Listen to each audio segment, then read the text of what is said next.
Assalamualaikum warahmatullahi wabarakatuh. Selamat pagi semuanya. Perkenalkan, kami dari kelompok 5 kelas 2 KS 5 akan menyampaikan materi metode statistika 2 yang dibimbing oleh Ibu dosen Ibu Rini Raharini SST MStat. Kami di sini akan menyampaikan materi yaitu tentang uji hipotesis varians populasi. Sebelumnya, perkenalkan anggota kelompok kami yaitu Oleh Sabila, kemudian Syafata Ningro, kemudian Nanjaris Utami, dan Imam Suyono.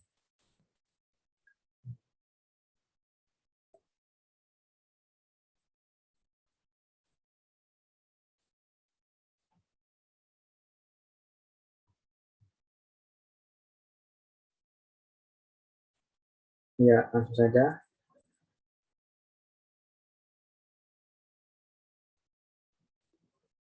Masuk ke materi yang pertama, yaitu uji hipotesis varian satu populasi.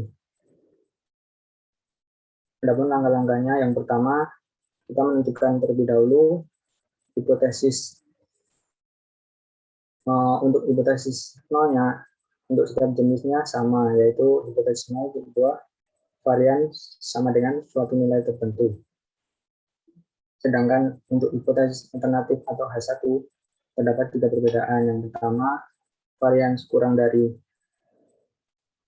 suatu nilai tertentu, kemudian varian lebih besar dari suatu nilai tertentu, dan yang ketiga, varian tidak sama dengan suatu nilai tertentu. Kemudian langkah selanjutnya adalah menentukan taraf signifikansi, yaitu menentukan alfa terlebih dahulu, dan selanjutnya akan digunakan untuk perhitungan selanjutnya.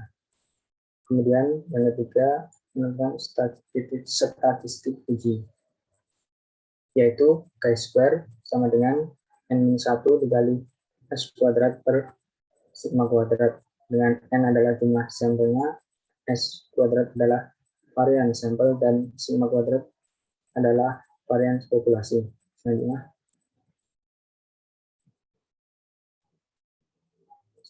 adalah menentukan daerah kritis. Terlebih dahulu kita tentukan derajat kebebasannya dengan rumus V sama dengan n-1.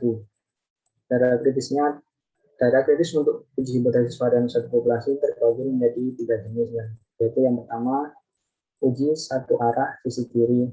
Untuk hipotesis alternatif varian kurang dari suatu nilai tertentu adalah chi-square 1 min alpha dengan derajat bebas n-1. Kemudian yang kedua, uji satu arah sisi kanan. Untuk hipotesis alternatif varian lebih besar dari suatu nilai tertentu adalah chi-square alpha dengan derajat bebas n-1. Kemudian yang ketiga, uji dua arah. Untuk hipotesis alternatif varian tidak sama dengan suatu nilai tertentu adalah chi-square 1 min alpha per 2 dengan derajat bebas n-1 dan chi-square alpha per 2 dengan derajat bebas n-1 juga. Adapun untuk grafik daerah penolakan masing-masing uji dapat terlihat pada gambar di bawahnya.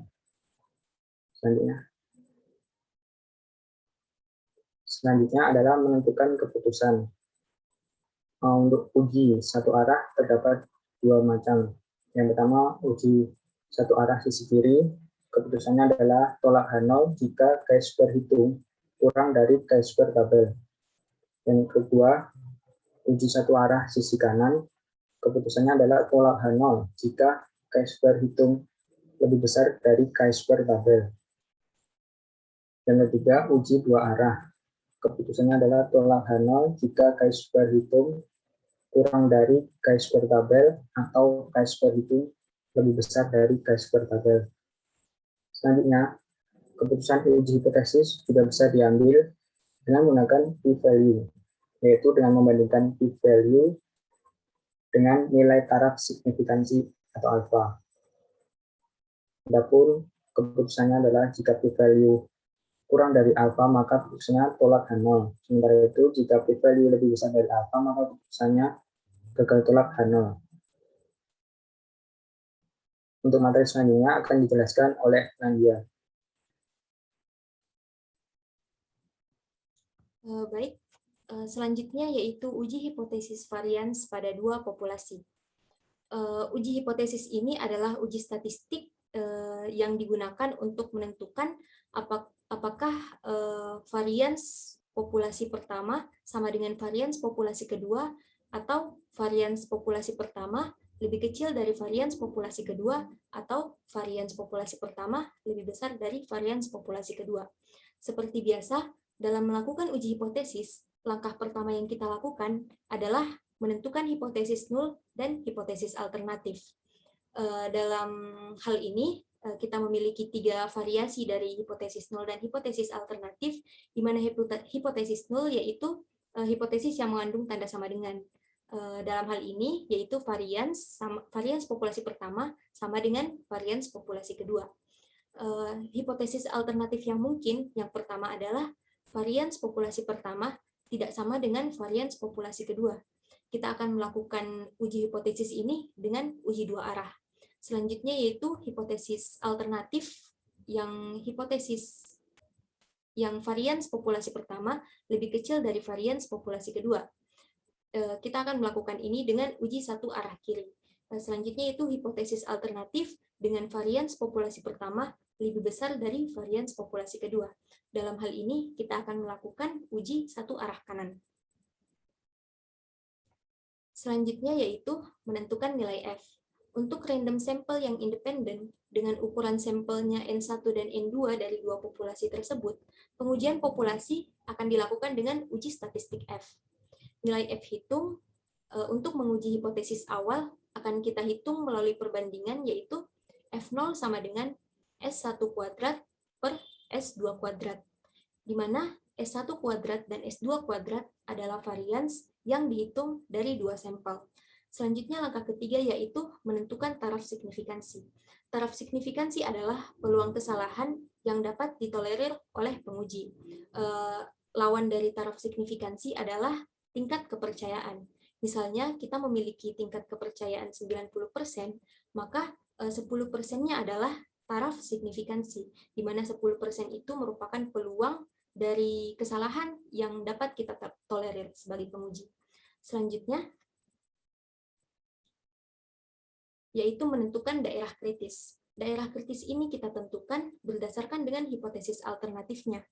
Yang pertama yaitu untuk uji dua arah, dengan hipotesis alternatif varians populasi pertama tidak sama dengan varians populasi kedua, akan menolak H0 jika F0 lebih besar daripada F alfa per 2 dengan derajat kebebasan pertama yaitu N1 kurang 1 dan derajat kebebasan kedua N2 kurang 1, atau F0 lebih kecil dari F1 kurang min alfa per 2 dengan derajat kebebasan N1 kurang 1 dan derajat kebebasan kedua N2 kurang 1. Selanjutnya yaitu untuk hipotesis alternatif varians populasi pertama lebih kecil dari varians populasi kedua akan menolak H0 jika F0 lebih besar daripada F alfa dengan derajat kebebasan kedua N2 kurang 1 dan derajat kebebasan pertama N1 kurang 1. Selanjutnya yaitu hipotesis dengan varians populasi pertama lebih besar dari varians populasi kedua akan menolak H0 jika F0 lebih besar dari F alfa dengan derajat kebebasan N1 kurang 1 dan derajat kebebasan kedua N2 kurang 1. Selanjutnya yaitu tabel dari probability distribusi F. Dalam hal ini, pertama kita perlu melihat nilai alfa yang digunakan dalam tabel tersebut. Dalam tabel ini digunakan nilai alfa 0,05 dengan derajat kebebasan V1 dan derajat kebebasan V2. Misalnya, kita akan mengambil alfa 0,05 dengan derajat kebebasan pertama yaitu 4 dan derajat kebebasan kedua yaitu 5. Maka kita mendapatkan nilai F table yaitu 5,19. Selanjutnya yaitu tabel ringkasan dari uji hipotesis dua varians yang telah dijelaskan sebelumnya, dirangkum dalam tabel berikut. Selanjutnya itu soal dan pembahasan yang akan dijelaskan oleh Salsa dan Imam. Baik, terima kasih Nandia. Di sini saya akan menjelaskan tentang contoh soal dan juga sedikit pembahasannya, yaitu aflatoksin yang dihasilkan oleh jamur pada tanaman kacang tanah di Virginia harus dipantau. Sampel 64 tanaman kacang tanah menunjukkan tingkat rata-rata aflatoksinnya adalah 24,17 ppm dengan varian 4,25 ppm. Uji hipotesis H0 menyatakan bahwa sigma kuadrat sama dengan 4,2 ppm dan hipotesis alternatif H1 sigma kuadrat tidak sama dengan 4,2 ppm. Gunakan p-value dalam kesimpulan Anda mengenai tingkat aflatoksin pada tanaman kacang tanah. Jadi soal ini kami ambil dari buku Walpole dengan judul Probability and Statistics for Engineers and Scientists, 9th edition, pada halaman 369. Untuk pembahasannya, jadi dari soal tadi kita bisa mengambil beberapa informasi, yaitu yang pertama, kita merumuskan hipotesisnya, H0, yaitu sigma kuadrat sama dengan 4,2. Lalu H1 sigma kuadrat tidak sama dengan 4,2. Nah, H0 di sini merupakan dugaan sementara kita. Sedangkan H1 merupakan kebalikan dari H0 tadi. Nah, H0 atau H0-nya itu juga varians dari tingkat aflatoksin pada tanaman kacang tanah sama dengan 4,2. Dan H1-nya adalah varians dari tingkat aflatoksin pada tanaman kacang tanah tidak sama dengan 4,2. Lalu setelah merumuskan hipotesisnya, kita menentukan taraf ujinya.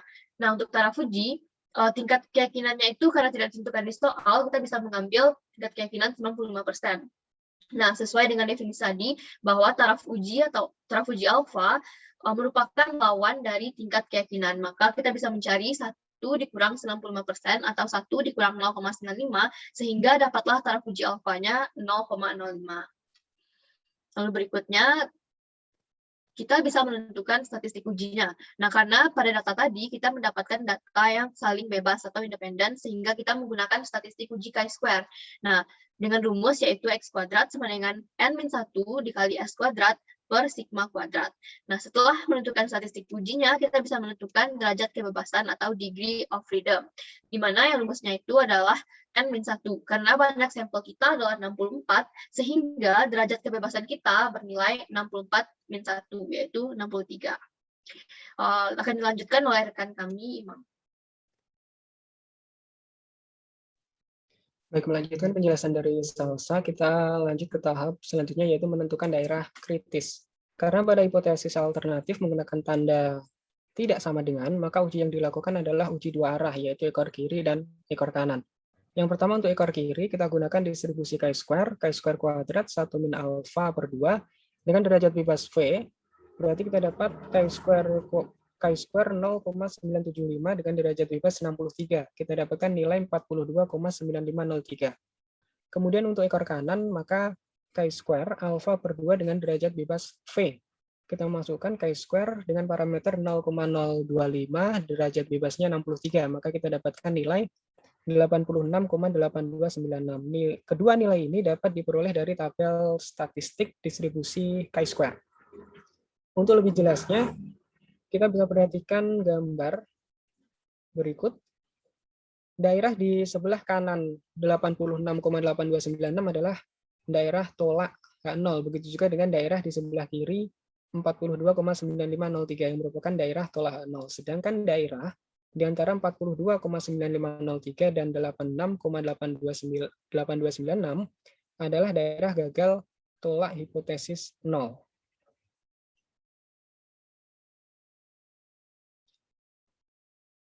Selanjutnya adalah menentukan statistik hitung.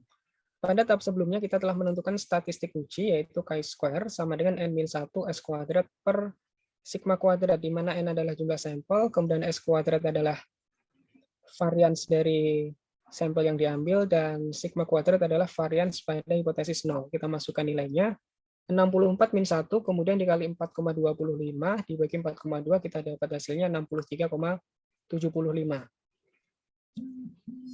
Sesuai instruksi pada soal, untuk menggunakan p-value, maka kita akan mencari nilai p-value.